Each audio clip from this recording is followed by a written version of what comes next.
was 27 years old, I left a very demanding job in management consulting for a job that was even more demanding, teaching. I went to teach 7th graders math in the New York City public schools. And like any teacher, I made quizzes and tests, I gave out homework assignments. When the work came back, I calculated grades. What struck me was that IQ was not the only difference between my best and my worst students. Some of my strongest performers did not have stratospheric IQ scores. Some of my smartest kids weren't doing so well.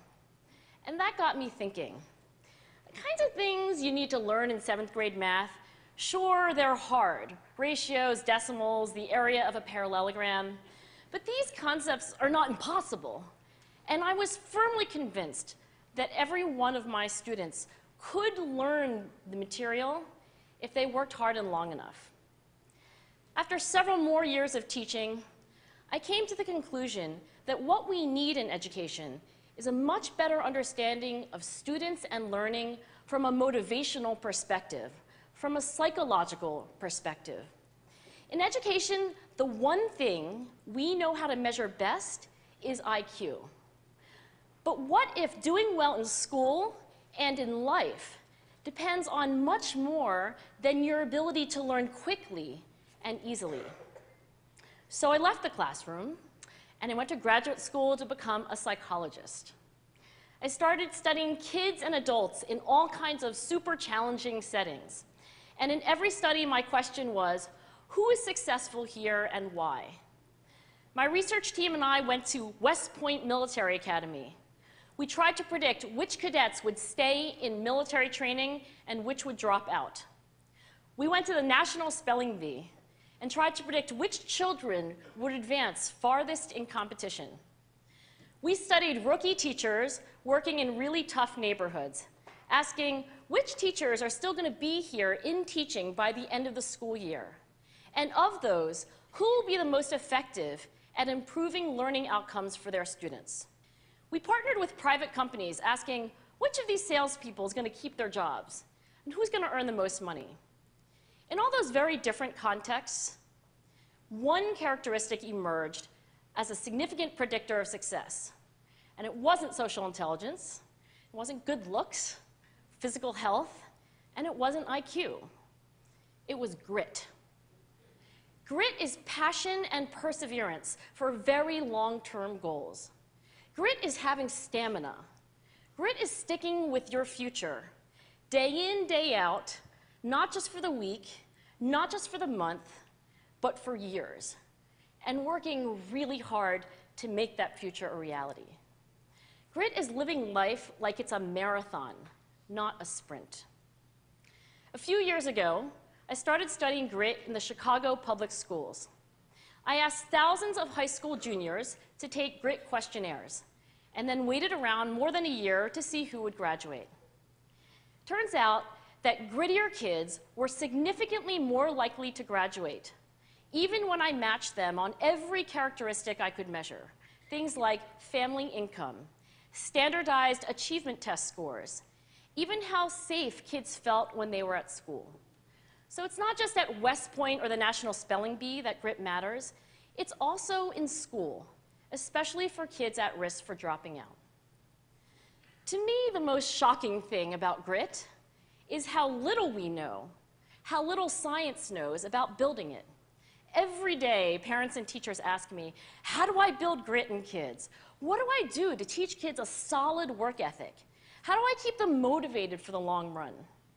The honest answer is, I don't know. What I do know is that talent doesn't make you gritty. Our data show very clearly that there are many talented individuals who simply do not follow through on their commitments. In fact, in our data, grit is usually unrelated or even inversely related to measures of talent. So far, the best idea I've heard about building grit in kids is something called growth mindset. This is an idea developed at Stanford University by Carol Dweck, and it is the belief that the ability to learn is not fixed, that it can change with your effort. Dr. Dweck has shown that when kids read and learn about the brain and how it changes and grows in response to challenge, they're much more likely to persevere when they fail because they don't believe that failure is a permanent condition. So growth mindset is a great idea for building grit, but we need more. And that's where I'm going to end my remarks, because that's where we are. That's the work that stands before us. We need to take our best ideas, our strongest intuitions, and we need to test them. We need to measure whether we've been successful, and we have to be willing to fail, to be wrong, to start over again with lessons learned. In other words, we need to be gritty about getting our kids grittier. Thank you. 2 weeks ago, when I was, I plan out these series in the sense that, I get an idea, I feel like I get a concept, and I begin working on them, and this concept was more and less, this cause and effect kind of sermon series. But 2 weeks ago, this one wasn't on my radar screen, and really, through a period of time, I just kind of grab a holding of this idea of grit. What would happen if we were just more gritty? And really, so this message is more grit, less quit. Too many times we quit. We quit before we should, or we quit when we don't need to quit something. And I started thinking through this idea of grit, so I started doing some research, and does anybody even use this word? And lo and behold, here at the University of Pennsylvania, she has her own symposium on grit. And as enjoyable as her talk was to me, it's just so funny that it ends with the same question. Well, we'll talk about grit. We'll try to measure grit. We have no idea what grit is or how to produce grit. So at the end, if you're like me, I watched and I went, oh, I'm at the same place I was, when she started, right? But now I know there's something else I don't have, right? So, but when she comes down to the end and she says that there was the belief that learning can change, I go, I have a different belief where grit comes from. And I also love when he said that one of the concepts to grab a hold of is that failure is not a permanent condition. Because when you get knocked down, or when you fail, or when you quit something, or when pressure's too much, and then you give in to that, it's easy for that mindset to kind of settle in and say, well, that's as good as it's going to get, or that's how I'm going to be, or that's how I'm going to respond. And then the enemy is really, really good at getting us to quit or be feel defeated, and then making us feel guilty for that's how we feel. He's an expert at it. So why don't we talk a little bit about where grit comes from, and maybe a little bit about where quit can come from. I think that there's kind of two sides to quitting. I think there's an intellectual side to quitting.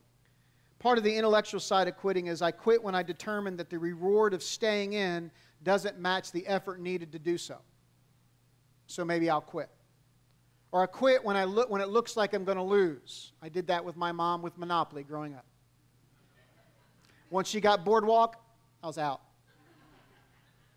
Maybe I quit when I don't have the answer or the resources to conquer the potential thing I'm facing. So that's an intellectual approach to do I quit or do I stay. But there's also an emotional side to quitting. I quit when I feel overmatched. I quit when I'm overwhelmed. I quit maybe when I feel like I've already been beaten. And there's other things to look at in terms of quitting, but I don't think people quit because they're not tough enough. I think people quit because it hasn't been modeled to them what it is to hang in and stay gritty, and sometimes because we just feel alone. And when I know I got someone in my corner, I'm a lot more gritty. I don't know about you. America is a pull yourself up by your bootstraps kind of culture. Our culture makes documentaries about gritty people, and we boo quitters. We say grit is inner strength and quit is weakness. And I saw a movie this past weekend. I saw McFarland. I don't know if anybody's seen it. I'd highly recommend it. It was a real gritty movie. This fun movie, a documentary about a coach going to a small town in Texas and hanging in there and changing his family and changing the scenarios. But we need more than Disney documentaries to become more gritty. See, our source of our grit isn't experience, it isn't education, it isn't strength. Isn't it neat or interesting to hear when she says sometimes grit was inversely related to talent? I went to school with some of the most talented, most gifted athletes that I think I've ever seen, and they didn't amount to anything. Not enough grit. And I've seen guys and girls have to scrap and scrape and make stuff happen, and I've seen them be successful. But is grit just something you either have or you don't have? I don't believe so. I believe there's a way in which God provides for all of us to have that kind of grit, and we're going to talk about it today. I'm going to outline what I consider three grit factors. See, normally we would say grit is try harder, but I think God's message is not try harder, it's trust harder. Okay? So we're going to move from this idea of I'm going to tackle this thing, I'm going to get the bull by the horns, I'm going to get the cat by the tail, or whatever other silly metaphor you'll come up with, and to say we're not going to try harder, we're going to trust harder. So to trust harder, we have to have a good handle on who we're trusting and how He handles that trust. All right? So the first grit factor is to rely on a God who outsources His strength.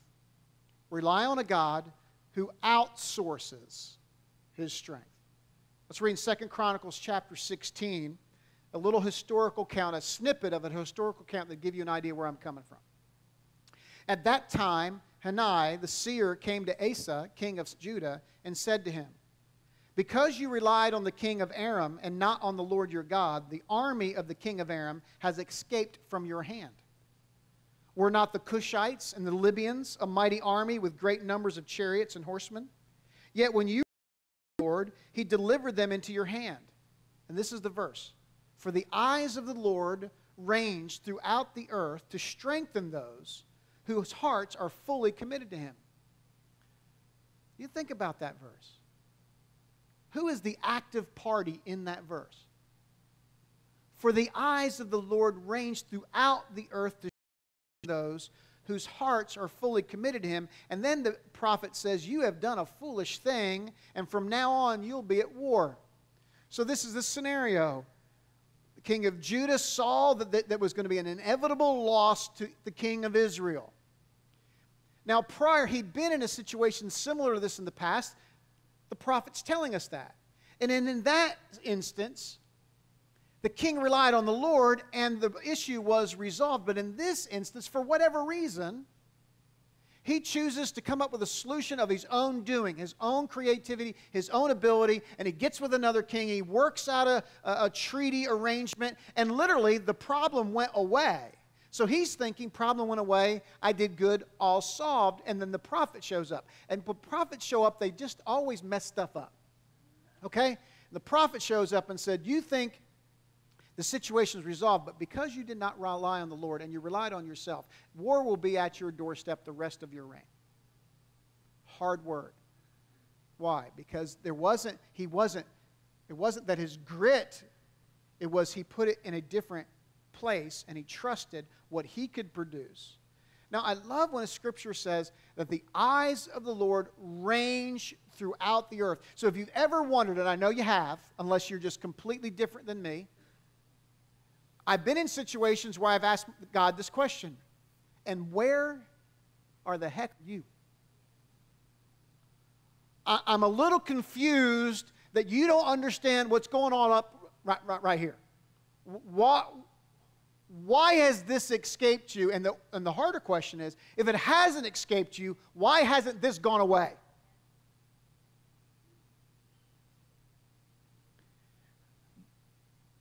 But this specific verse is recorded to teach us more about the character of God, and that He is actively ranging and looking to find those who are ready to quit, to give them His strength. Now, the qualifier here is that He was looking for men, or looking for people, whose hearts were fully committed to Him. Now, in American Christianity, we think that means who's doing more for God. But to give myself to God, what I do is secondary to giving Him me, all of me. I've surrendered all of me, and I'm His. That's fully committed. When my heart is the seat of my emotions, all of my being can be wrapped up in that one organ, right? Because if that organ quits, everything quits. You've heard people say, you don't have enough heart, or where's your heart, or they broke my heart. He said he's looking for people who's given themselves fully to him. Why is that necessary? Because he's got a little checklist, and if you don't give enough, of your heart, then he don't. No, if we don't have a fully committed heart to him, we're not relying on him in the first place. We're going to continue to try to use our own source, our own imagination, our own creativity, our own contacts, pull our own strings, and it might resolve something in a moment, but we've missed the big picture. That grit overall, spiritual grit, is sourced by his strength. His strength's available to us. Now that's a kind of an outside in, but that's what this says. The eyes of the Lord range throughout the earth, everywhere. Everything from Syria to Franklin, range throughout the earth, looking to strengthen. So when I feel weak or feel that I'm going to quit or feel defeated, and this scripture comes in my mind, I start looking, where'd them eyes go? Find me. It's like a little baby. Okay? I love holding kids. We had two births this week. And I got to the hospital and hold both those little boys. But one was 10 pounds and one was 7 pounds. So one was a two-fister. One was a one. But I love when you try to get their eyes, get their attention, right? You kind of move around enough till they kind of lock in on you, and then they kind of lock in on you, and then you got them for a while, right? I think God's kind of trying to do this little head bobbing with us a little bit, trying to get our eye. Do I get you? Got you. All right, now hang tight now. Let's maintain this connection, because I've got you if you'll trust me. If you'll surrender all your other options, and you trust me, not only will we see this issue, but you'll see everything in a much clearer picture. Well, that's an outside approach. That's God sourcing strength outside. But the second grit factor is to rely on a God who insources his strength. A God who insources his strength. Let's read out of 2 Corinthians. For God who said, "Let light shine out of darkness," made his light shine in our hearts to give us the light of the knowledge of God's glory displayed in the face of Christ. But we have this treasure in jars of clay, to show that this all-surpassing power is from God and not from us. We are hard-pressed on every side, but not crushed, perplexed, but not in despair, persecuted, but not abandoned, struck down, but not destroyed. We always carry around in our body the death of Jesus, so that the life of Jesus may also be revealed in our body. For we who are alive are always given over to death for Jesus' sake, so that his life may also be revealed in our mortal body. So then, death is at work in us, but life is at work in you. 8 times in this passage, Paul uses the conjunction in. And this is a demonstration of the difference between, in the Old Testament, God being self-limited and exercising and giving strength, but with the death and resurrection of Christ and the giving of the Holy Spirit, we are now having to have the ability for God to reside inside of us. That the power of the crucifixion, the death of Christ, and then the resurrection of Christ that power reigns inside of us. Now, that can get lost in language. So think about the power that it takes that a man was lying on a stone dead. He's not looking around. He's not moving. Stone cold, dead for days. And then he gets up. Dead, not moving, no life, no breath, no blood flowing, stiffness setting in, nothing, and then alive. Nothing matches that power. I like saying that the neatest, most powerful things that God does in all of our lives is resurrections. That he can breathe life into dead stuff and dead things. And Paul's saying that same power resides inside of us. Now look, this is not an Oprah, the light inside of you. This is not that you tapping into some kind of unnamed energy source that's available. We're talking about a named Holy Spirit. God inside, not an artificial force, not some kind of whatever. It's Holy Spirit lives inside of us. Now, the jars of clay is a very interesting metaphor he uses, because clay and pottery in general has been used in archaeology to describe all kinds of civilizations. But they find mostly pottery shards. They find pieces of pottery. And then sometimes they'll find whole pieces of pottery. So pottery is useful. Some of it can be ornately beautiful. Some of it can be pretty mundane. But pottery, though, the characteristic of pottery he's trying to bring to our attention is it's fragile. Pottery breaks. You put enough external force on a piece of pottery, it's going to break.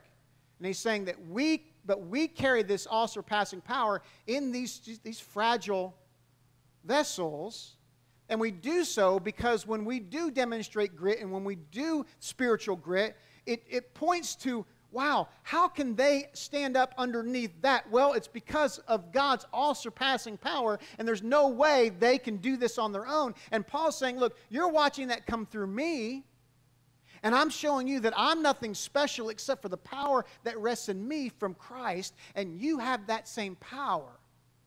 And when that is exercised through you, even more people will understand of the power and the strength of God. Here are two normal Coke cans. Now, the first thing, when he kind of starts to break this thing out, he says, you're hard-pressed on every side, yet not crushed.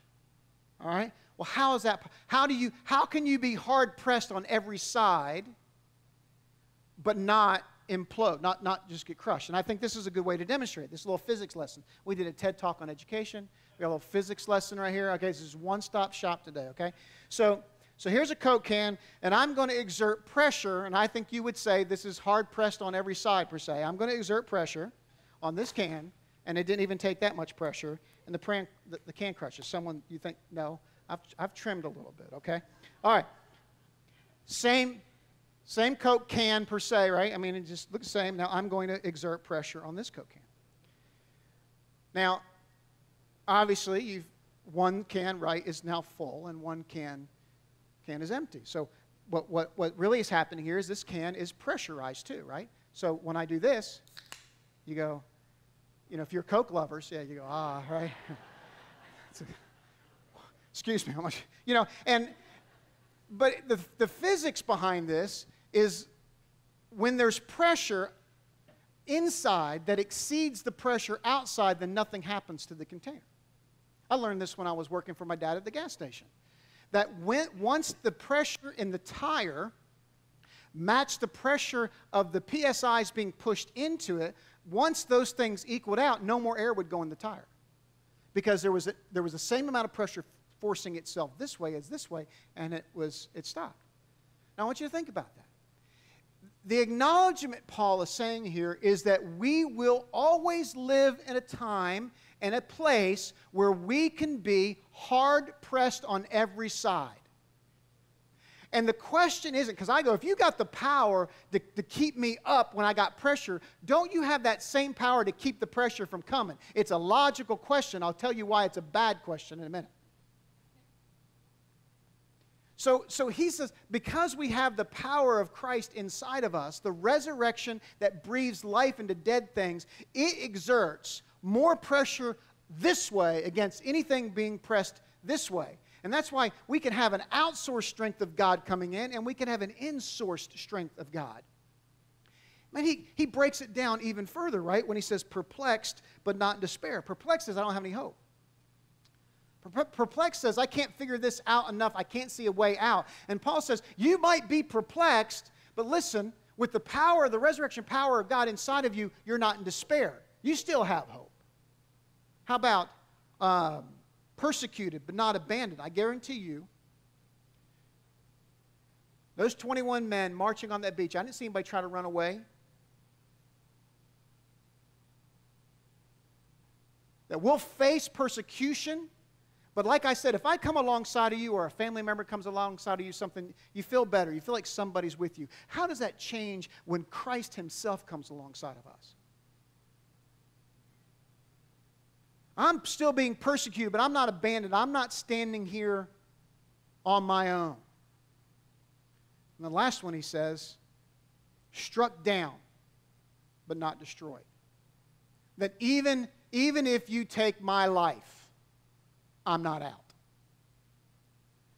There are two life presuppositions you can live by. One will lead you to a dead end, one will lead you to Christ. All right? The first one is this. Where'd it go? You got them up there? Life is all about me, so God exists for me. The second is, life is all about God, so He exists for Himself. Now, I want you to live with that tension for a minute. Because the tension you feel right now when you say life is all about God, so He exists for Himself, is thousands of years of culture that tells you that you're the most important thing. I mean, the phrase that gets me riled up the most is when someone tells me, well, go ahead, you deserve it. You don't know what I deserve. I'm not deserving something. We want to have a break today and deserve this and deserve that. But if life is all about me, then it's a very natural thing to say, then God must be for me. And if God's for me, and I'm not saying God's not for us, but what I'm saying is when we say life's all about me, then that means God should be operating in a manner that makes life all about me. And I'm going to tell you what, I'm going to be disappointed all my life. And somewhere along the line, I'm going to say, He must not be God. But if I understand that my life is all about Him, then life changes. So what are you saying, Pastor? You're saying God doesn't love us. I'm saying that God's love for me is not predicated on anything that I do or how I love back.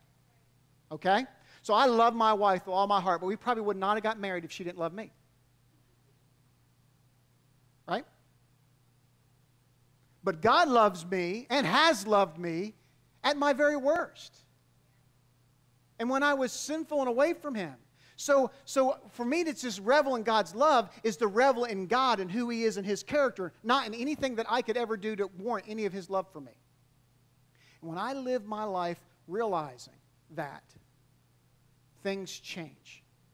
That this is all about Him. It's not all about me. And so when I do go through situations where I'm hard-pressed or persecuted or struck down or any of that, He's saying, you're not abandoned. I'm standing with you. Let's show this all-surpassing glory because it's mine. And the more people that see that I have all-surpassing power and glory, the more people are going to come to the realization that I am who I say I am, and more people are going to have life because right now they don't have it. Right now they're dealing in death. I want them to deal in life. Are you ready to walk with me so that people will see that I deal in life? And the question even believers have to answer is, yes, I'm ready for that. That's why Paul says that we have to take up our cross daily. What that means is I surrender daily. Daily I say, your will, not my will. I'll walk your path, not my path today. You want this out of me? I'm yours today. That's surrender. And I'm just telling you, we don't do enough of that. And what happens is some days we surrender, some days we don't, and it's very dangerous the days we don't because then we end up being like Asa and we do things our own way certain times. And when we do things our own way certain times, we only can receive that which we can produce. And I'm not smart. I don't want to just receive what I can produce because I can't produce a lot, but I want to receive all that God has for me. And so in order to do that, I'm going to surrender to Him. So we have one grit factor is God outsources strength to us so I can be gritty. Because I can depend on His strength coming in, finding me. And I can be gritty because His strength resides inside of me. But there's a third grit factor that I want to bring your attention to. And that's rely on a God who has a future for me beyond what I can see. See, God sees things from start to finish where there really isn't even a start to finish. I mean, God was and is to come. God was pre-existent and will always be. I'm going to be here a short amount of time. God sees one day as 1,000, 1,000 as one day. Time, He exists outside of time and space. We get locked into this world is all there is. And if things aren't well now, then things are bad. And we see it like this. Let's see how the writer of Hebrews talks. Verse 8 says, By faith, Abraham, when called to go to a place he would later receive as his inheritance, obeyed and went, even though he didn't know where he was going. By faith, he made his home in the promised land like a stranger in a foreign country. He lived in tents, as did Isaac and Jacob, who were heirs with him of the same promise. For he was looking forward to the city with foundations, whose architect and builder is God. I mean, that is such a weighty statement. And by faith, even Sarah, who was past childbearing age, was enabled to bear children because she considered him faithful who had made the promise. And so from this one man, and he as good as dead, came descendants as numerous as the stars in the sky and as countless as the sand on the seashore. All these people were living by faith when they died. They did not receive the things promised. They only saw them and welcomed them from a distance, admitting they were foreigners and strangers on earth.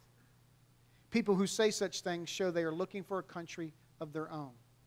If they had been thinking of a country they had left, they would have had the opportunity to return. Instead, they were longing for a better country, a heavenly one. Therefore, God is not ashamed to be called their God, for he has prepared a city for them.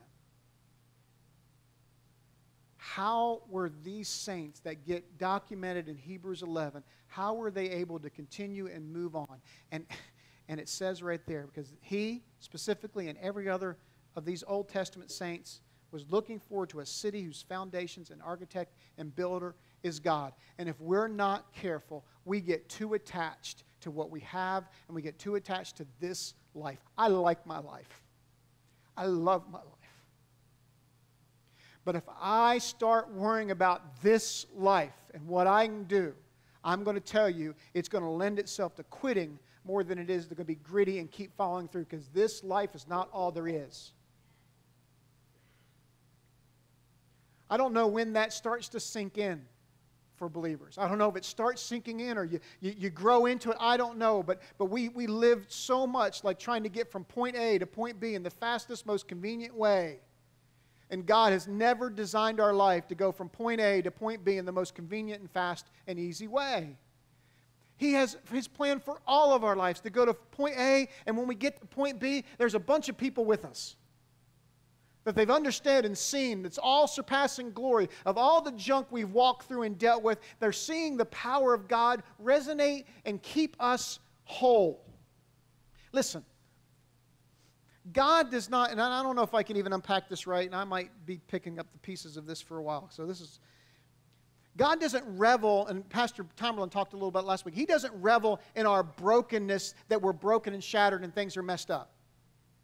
Because God always revels in wholeness. But brokenness happens in our life so that He can steer us, so that we would lend ourselves to following Him. And so when he was preaching last week, the image that came to my mind was God calling Israel in the Old Testament a stiff-necked people. Stiff-necked means I'm going to go the way I want to go. I'm going to do what I want to do. Brokenness is realizing that my strength is in God. And He has a future for me that goes beyond the future that I can see right now. You might not be happy with your life right now. Can I say, don't quit at your life right now, but don't even let what's going on right now define your joy, because there's a builder of a city whose foundations are God, and that is what we're longing for. I guarantee you, these martyrs from centuries before and centuries past, they get it. They understand it. That this life is not all there is. And so when we face just junk and mess and we feel all pressed down, God will use all of that just to change us and to strengthen us and to transform us, but so that He does it for everybody else around us too. I don't know where you are today. I don't know what you might want to quit today, but I couldn't get away from talking about grit and quit. Listen, this is not a pep talk. I am not a coach standing at halftime trying to get you to play better. Pep talks, I've heard a million of them, and I've given a few in my day, and they're just all fluff. There is nothing fluff about what I'm talking about today. I am not interested in you leaving high-fiving one another, thinking, wow, that was wonderful. What I'm interested in you is getting down deep to this grit stuff and saying, I don't care what's going on in my life. I don't care who's against me. I don't care what things not going well, because the strength that's available to me comes from my Lord and Savior, and I'm just going to stand firm now. And you might think you're beating me down, or this circumstance might be beating you down, but I want you to leave with your shoulders back a little bit. Not that I'll care that you're high-fiving, that things were good, but that you're going to realize that there is something, God's looking out for me. He's trying to find me. He's searching for me right now to give me His strength. And I can stand with an internal fortitude, not because I'm strong in myself, but because the resurrection power of Christ resides inside of me. And He's going to push out. So every time you feel a push in, I wish we could all feel the extra push out.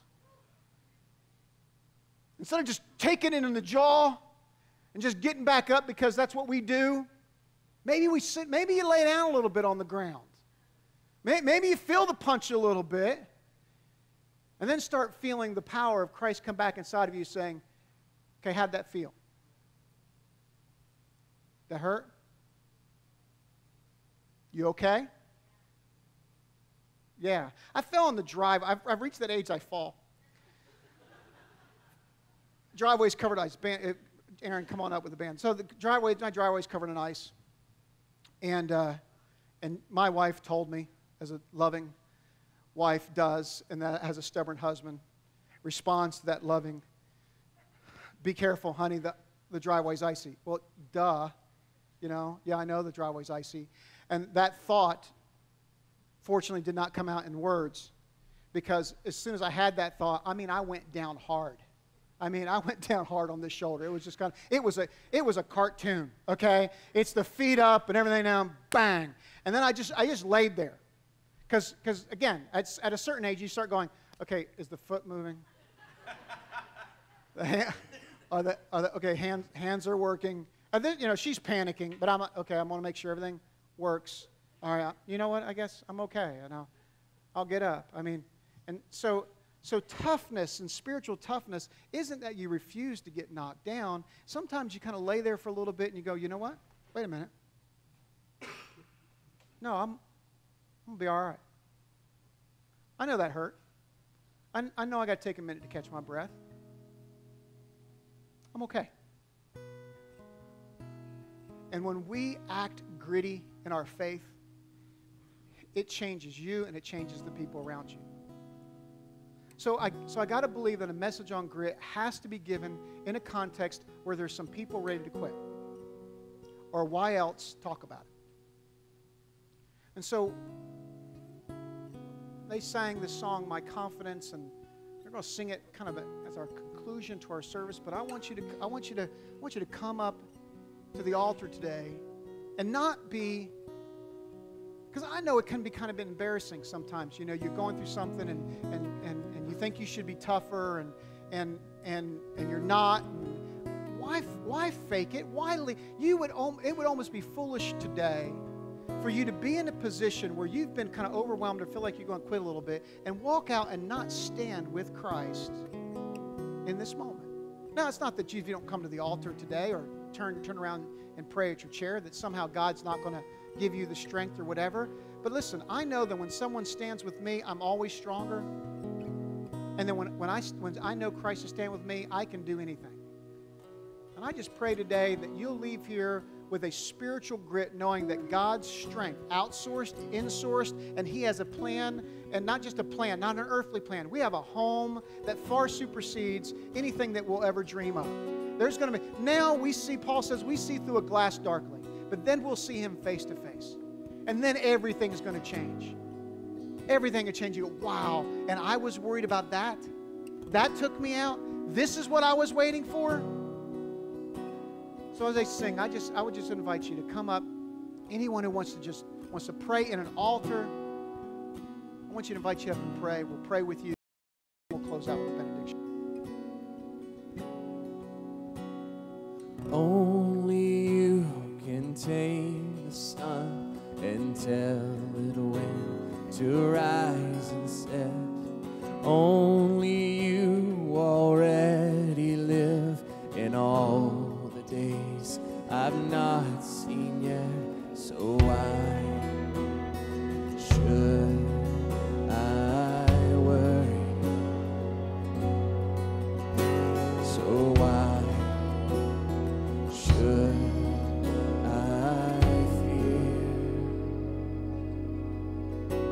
when you're my strength and you're my soul. Though the darkness rages on, you're my shelter, you're my defense, my hope, my rock, my confidence.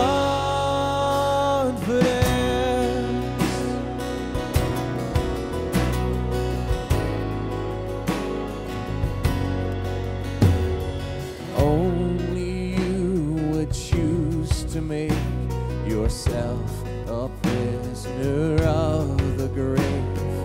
Only you could rise again, victorious with power to save. So why should I worry? Why should I fear when you're my strength and you're my soul?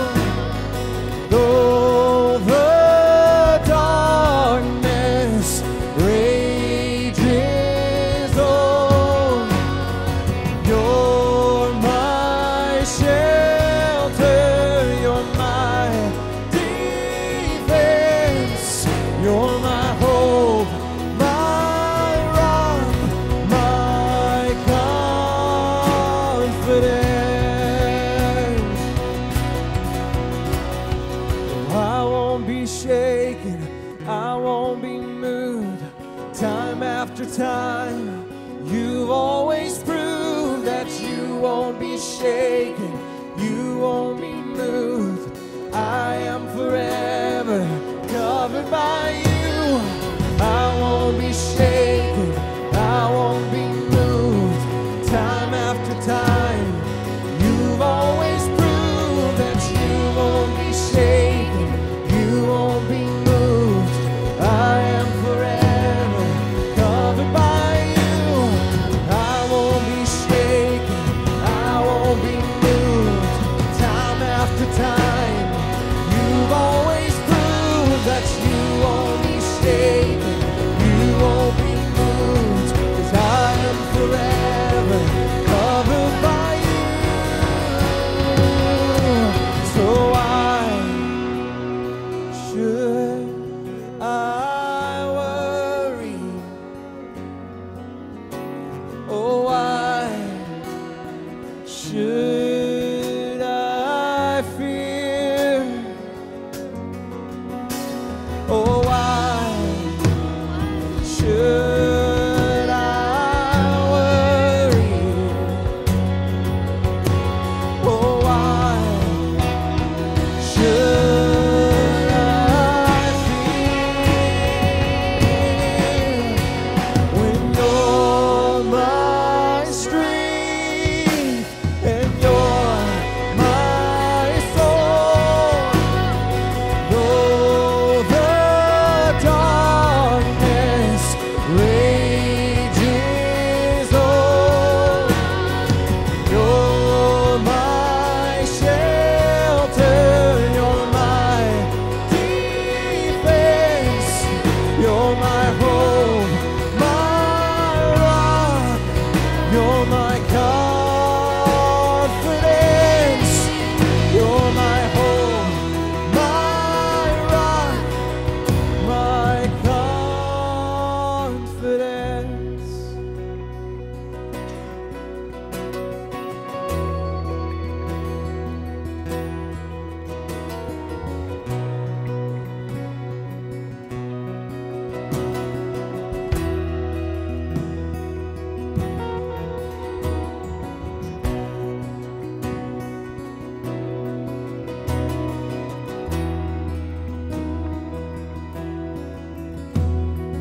Only you can tame the sun and tell it when to rise and set.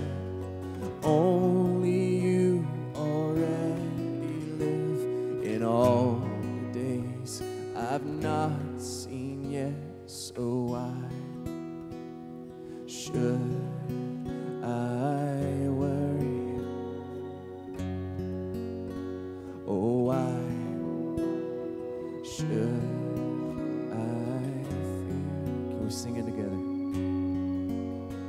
When you're my strength and you're my soul, though the darkness rages on. Tell him, saints, that you're my shelter, you're my defense, you're our hope, our rock, our confidence. One more time. Oh, you're my strength and you're my soul.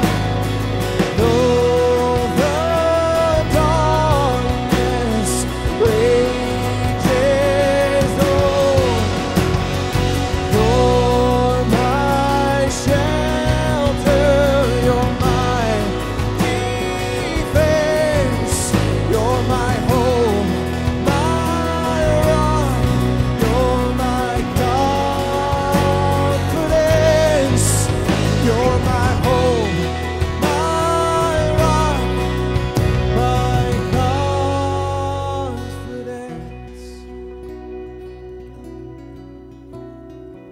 So things I want you to remember when you leave today, it's not a try harder message, it's a trust harder message.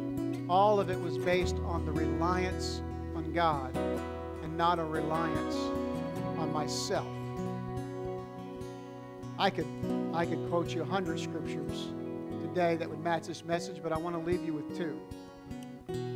One is from an external perspective, one's from an internal. This whole outsource of power, insource. 1 John 4:4 says, greater is he that is in you. Greater is he that is in you than he that is in the world. Greater is he that is in you than any external force. Philippians 4:13, I learned this one as the 10-finger prayer. A simple-minded man, things work for me. I can do all things through Christ who strengthens me. One, greater is he that is within me, and then I can do all things through Christ who strengthens me. The enemy has one main weapon against you and me, and that's a weapon to get us to quit. He only wins if we quit. Defeat is not a permanent position. Did that catch you when she said that? When they realize that defeat is not a permanent position, I'm ready to go. I'm ready to give me the next one. If y'all stand for the benediction. I enjoy every week being here with you.